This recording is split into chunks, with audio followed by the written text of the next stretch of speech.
Hi, good afternoon, Nishta and the team here. Good afternoon to all the dignitaries who have joined. I think I have an issue with my camera, but I am sure you're able to hear me. Um, uh, at present, I'll not keep everyone waiting, so we'll go ahead with the opening remarks. And as I say, thank you very much, Arnav and team from MRC for inviting me for this very interesting afternoon session on what are the startup opportunities for this new global order on a UDA based perspective. Um, it's a very appropriate and a timely uh, session, I would say, today, which is, I think, bringing together the members from the maritime community and the innovation ecosystem who can work together to look at how to harness the ocean's potential, not only from the economic perspective, but also from the angle of national security and the today's rapidly changing geopolitical situation. We all know that a lot of geopolitical changes are on the way, driven not only by the acts of economic activities, but also with regard to the climate and security nexus, and also the supply chains which are aligned with the oceans and the dual use technologies. So, in this scenario, if we look, we see the oceans not only just another body of water, but also of strategic and economic and security importance. Having said that, our blue economy vision of the ministry very clearly aligns with a lot of areas of convergence with the innovation ecosystem, as well as science based ocean sustainability, unlocking new areas which are investable.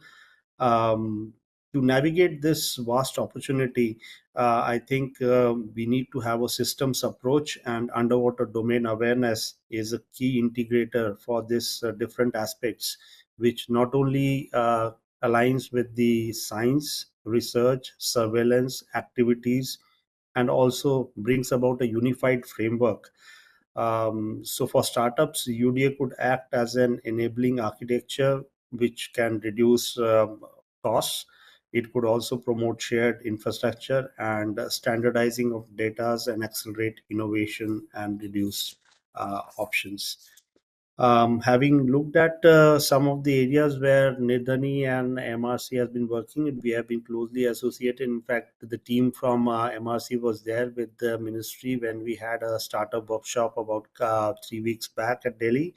We realized that public investments in ocean data, if made available through open standards, can be leveraged by startups to create new products with a strong domestic demand and for clear export pathways globally.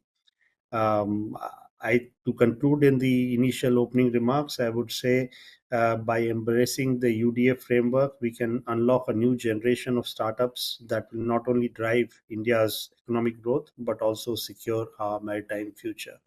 Good to hear from the young colleagues on what all work they are doing. Very interesting and very relevant to the areas in which blue economy is moving. Uh, I have certain specific thoughts on each of the presentations, which I would like to share with the presenters. And then I'll also mention something about the startup areas. Specifically, when we talk about marine spatial planning, which was the first presentation from Sridhar, I think. I would request Sridhar, you also have a look at the guidelines issued by IOC UNESCO on marine spatial planning, because you are covering many areas and many layers in your MSP, but are they in alignment with the IOC UNESCO guidelines? And if so, then that would be good, or you can add and more into those areas. So that could be one area which you should look into it. Uh, Secondly, I would also look at this guidelines of IMO for underwater noise and all, which are already there. I'm sure Arnav, you know about it, your team knows about it, and how it can be used for our waters, which are very different to what you mentioned from the polar waters. And when we are talking about that, that is an area I think where a lot of work on the startups could take up, specifically with regard to acoustics, using AI and for modeling and making digital twins for these areas.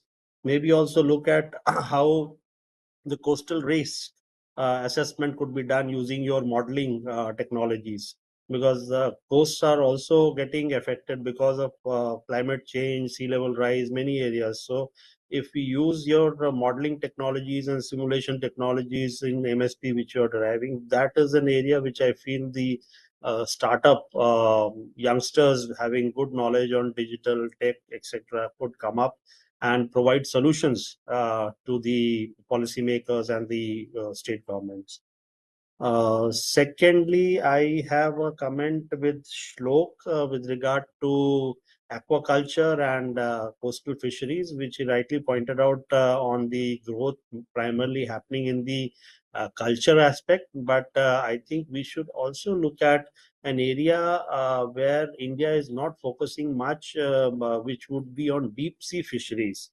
Most of our fisheries are primarily in the coastal areas, whereas deep sea fisheries is an area which we have not ventured out much. And they're saying, as they say, is that the fish in Indian deep sea are dying of old age because people have still not ventured out much. So, how can we use satellite technology or technology to enhance or use autonomous vessels, something like that, which can be used by the community, bring in the investors, bring in the technology team to go into deep water, harness those resources, not only for our blue economy, but also for community betterment. Uh, and coming specifically to a presentation on natural capital accounting and all, I think Arnab, you and your team must have a look at the document which has been or a framework which has been given by Ministry of Statistics and Program Implementation, MOSPI.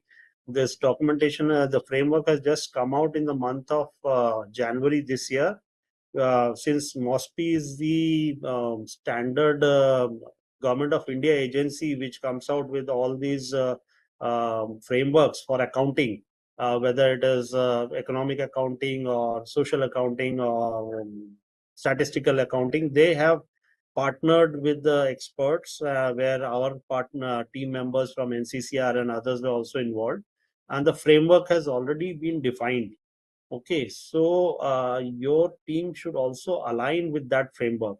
It would then only have a relevance, and so there's a lot of work to be done in that field. And very rightly pointed out, because natural capital accounting is a very new field.